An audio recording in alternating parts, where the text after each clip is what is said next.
नमस्कार, मी सुगरण किचनमध्ये तुम्हा सर्वांचे स्वागत करते। आज आपण अतिशय पौष्टिक अशी कारल्याची चटणी कसे तयार करतात ते पाहणार आहोत।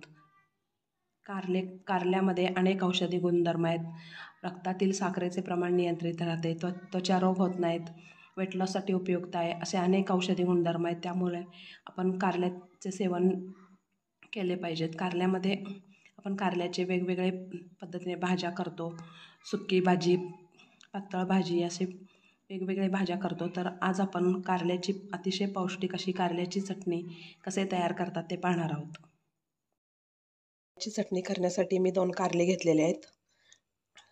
लिंबाचा रस त्यामध्ये घालण्यासाठी 1 लिंबू घेतलेले आहे। ह्यामध्ये अर्धा लिंबाचा रस आपण घालणार आहोत।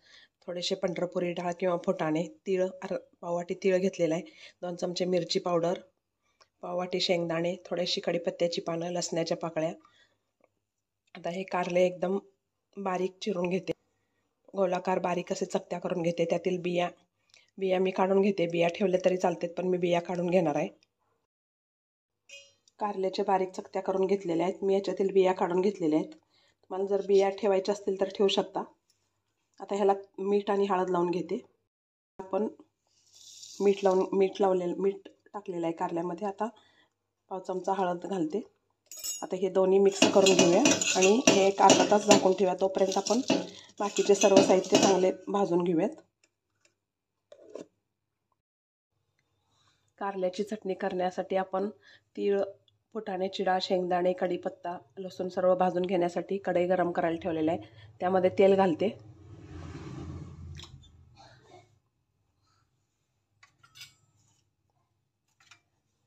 आता ह्यामध्ये फुटाण्याची डाळ घालते।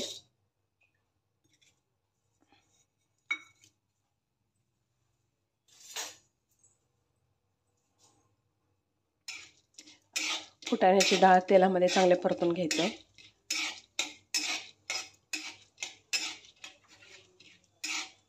तर ह्यामध्येच मी शेंगदाणे पण घालते। शेंगदाणे थोडे भाजलेले आहेत, थोडे मऊ पडलेले आहेत, अजून थोडंसं भाजून घेऊया।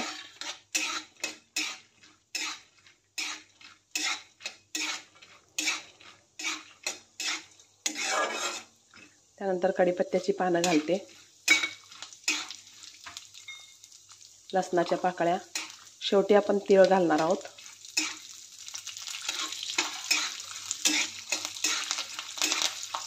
का तर तीळ भाजायला उष्णता कमी लागते, त्यामुळे लगेच भाजले जाते, त्यामुळे आपण शेवटी तीळ घालणार आहोत।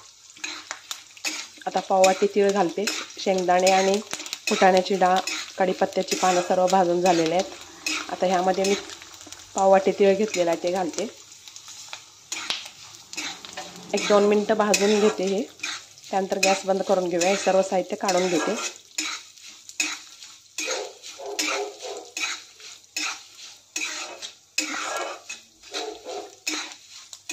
आता गॅस बंद करून घेते, सर्व साहित्य काढून घेते हे मी एका डिशमध्ये। भाजलेले सर्व साहित्य मी डिशमध्ये काढून घेतलेलं आहे। आता हे गार झाल्यावर आपण चटणी करून घेऊया। आता आपण कारल्याच्या चकत्यांना मीठ आणि हळद लावून ठेवलेलं आहे, ते त्यात काढून घेते त्यातील, आणि त्यानंतर ते आपण भाजून घेऊयात। आता कढईत तेल गरम आहे, त्यामध्येच मी आपण कारल्याच्या चकत्यांना मीठ आणि हळद लावून ठेवलं होतं, ते स्वच्छ धुवून घेतलेलं आहे। मीठ आणि हळद लावून ठेवल्यामुळे कडवटपणा थोडासा कमी होतो। आता ह्या तेलामध्ये कारल्याच्या चकत्या घालते। मंद आचेवर चांगलं कुरकुरीत होईपर्यंत भाजून घ्यायचं आहे।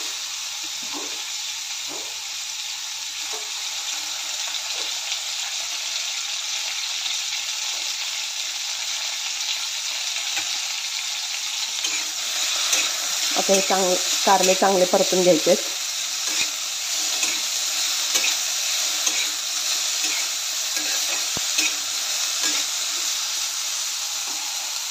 कारले चांगले कुरकुरीत भाजून झालेले आहेत, हे मी डिशमध्ये काढून घेते। सरच्या भांड्यात तीळ, शेंगदाणे, फुटाण्याची डाळ, कढीपत्त्याची पानं, लसूण आपण सर्व साहित्य भाजून घेतलं होतं, ते गार झाल्यावर घातलेलं आहे। आता कारल्याच्या चकत्या आपण भाजून गार करायला ठेवलं होतं ते घालते।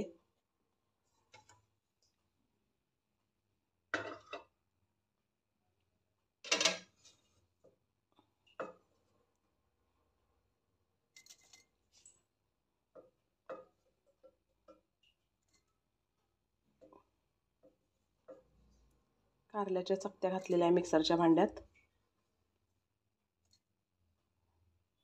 त्यानंतर मिरची पावडर घालते 2 चमचे. कारल्यातील कडवटपणा कमी होण्यासाठी लिंबाचा रस पिळून घेते यामध्ये.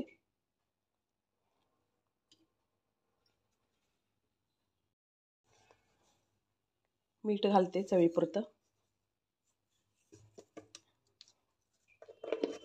त्यानंतर 1 चमचा साखर घालते. साखर किंवा गूळ घालू शकता.